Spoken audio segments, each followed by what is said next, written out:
Para falar dessa incrível obra, a gente deve começar falando do precursor dela, Érico Veríssimo.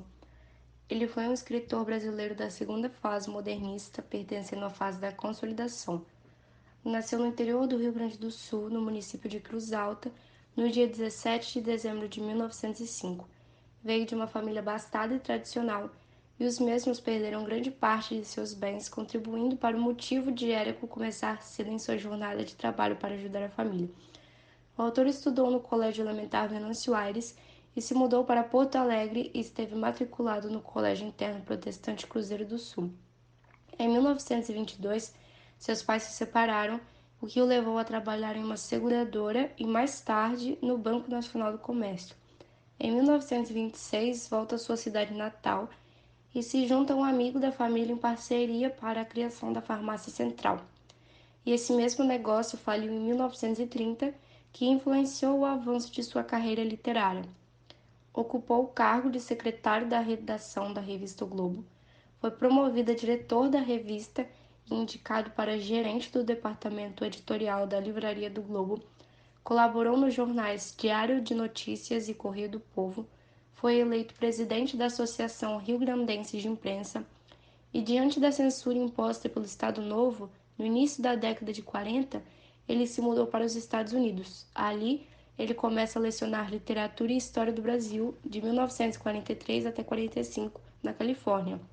Na instituição que estudava, ele recebeu o título Doutor Honoris Causa em 1944. Em 1953, ocupou o cargo de diretor do Departamento de Assuntos Culturais da União Pan-Americana em Washington, onde permanece até 1956. De 1949 até 62, foi o lançamento da trilogia O Tempo e o Vento. O título da obra faz referência à passagem do tempo e à sucessão de gerações das famílias fundadoras do Rio Grande do Sul, sendo que a obra transcorre de um modo linear. Já o vento, além de fazer alusão ao próprio clima característico da região, também confirma o caráter passageiro do tempo, pois o vento passa. Essa ideia de transitoriedade é refletida na própria narrativa, que é uma saga dos heróis do passado que tiveram sua importância e têm seus nomes marcados na história, mas já fazem parte do passado e se tornaram espectros, fantasmas. A obra O Tempo e o Vento foi publicada em 3 romances: O Continente, O Retrato e O Arquipélago. Os 2 primeiros possuem 2 volumes, enquanto o terceiro foi dividido em 3. Esta trilogia narra o processo de formação do estado do Rio Grande do Sul e, ao longo da história, mostra-se dados de personalidades históricas. Os romances recriam mais de 200 anos da história gaúcha, marcada pelo poder das oligarquias, guerras internas e guerras de fronteiras. Érico Veríssimo foi um dos únicos autores que retrataram a região sul do país, e o espaço escolhido pelo autor foi a cidade fictícia de Santa Fé. Ao começar a escrever a obra, ele não tinha um projeto de como seria e ela foi sendo construída ao longo do trabalho escrito. O primeiro dos volumes, denominado de O Continente, é constituído de 7 capítulos, entre eles Um Certo Capitão Rodrigo. O Rodrigo é caracterizado pelo símbolo máximo do homem gaúcho com caráter romântico, decidido, tempestuoso e dotado de emoções extremas que são características admiradas pelas personagens femininas da obra.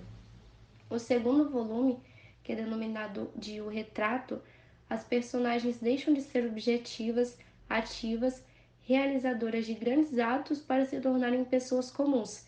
Elas são apenas espectadoras. É retratado uma personagem, o médico Dr. Rodrigo Cambará, destacando-se por ter um tom mais analítico e psicológico. No terceiro livro, O Arquipélago, acompanhamos a desintegração das famílias originárias e das pessoas. Aos poucos, a decadência dos estancieiros deixa lugar para os imigrantes. Lemos o retorno de Rodrigo Cambará à cidade de Santa Fé após os longos anos passados no Rio de Janeiro junto do presidente da época e que era seu amigo e aliado, Getúlio Vargas, atuando na vida pública e política. Rodrigo Cambará chegou a ser deputado federal republicano. Mais uma vez, é forte a mistura de personagens reais com fictícios. Por exemplo, temos o Arquipélago, a presença de Getúlio Vargas, Oswaldo Aranha e Luiz Carlos Prestes, junto aos personagens fictícios da obra.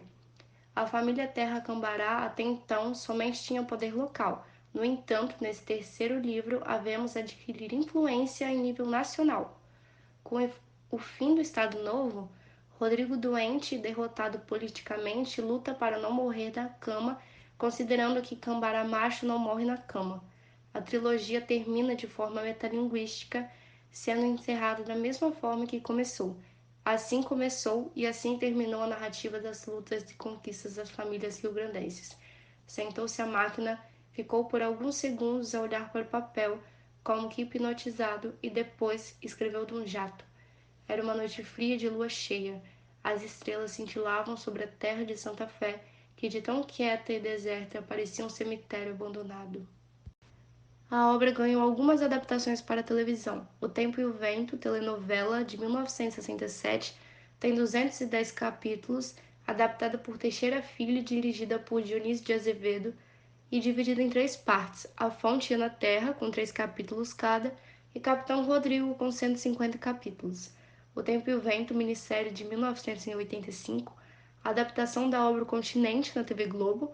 O roteiro é feito por Agnaldo Silva, tem 25 capítulos, foi dirigida pelo gaúcho Paulo José, a trilha sonora foi feita por Tom Jobim e recebeu o prêmio Coral Negro de melhor vídeo no Festival de Cinema e Vídeo de Havana em 1986. Memórias de Escritor, especial da RBS-TV em 2005, apresentou um documentário especial de Memórias de um Escritor dentro da série 5 vezes Érico. Teve direção de Rafael Figueiredo e roteiro de Cristina Gomes. Já no universo cinematográfico, Sobrado, longa de 1956, o roteirista Walter George, que divide os créditos de direção com Cassiano Gabos Mendes, extraiu da trilogia apenas a sequência Sobrado. Um Certo Capitão Rodrigo, longa de 1971, filmado em General Câmara, Triunfo, Santa Maria e Santo Amaro. Um Certo Capitão Rodrigo, de Anselmo Duarte, teve assessoria técnica de Paixão Cortês. Ana Terra, longa de 1971, rodado em Cruz Alta e dirigido por Durval Garcia. Ana Terra é resultado da mesma idealização de Tônia Carreira e Alberto, que deu origem a Um Certo Capitão Rodrigo um ano antes.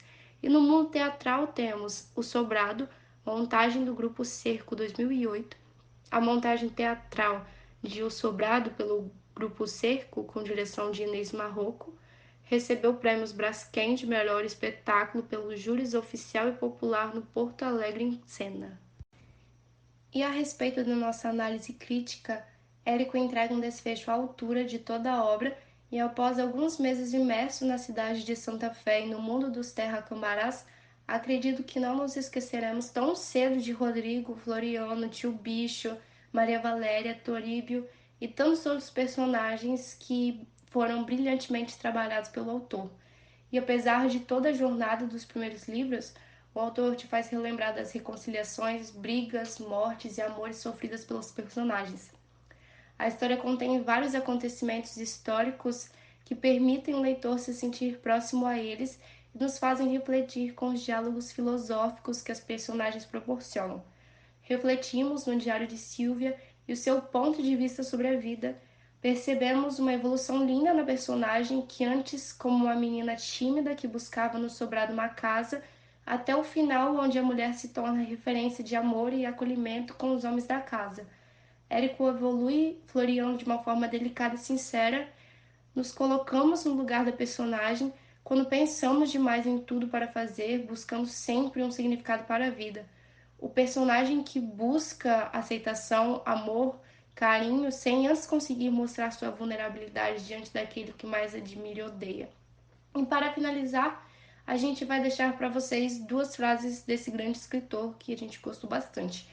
A primeira é: a gente foge da solidão quando tem medo dos próprios pensamentos. E a segunda é: eu não deveria observar tanto, pensar tanto. Se vivesse mais no ar, era mais feliz. Quando a gente quer olhar tudo, acaba descobrindo o que há de feio no mundo.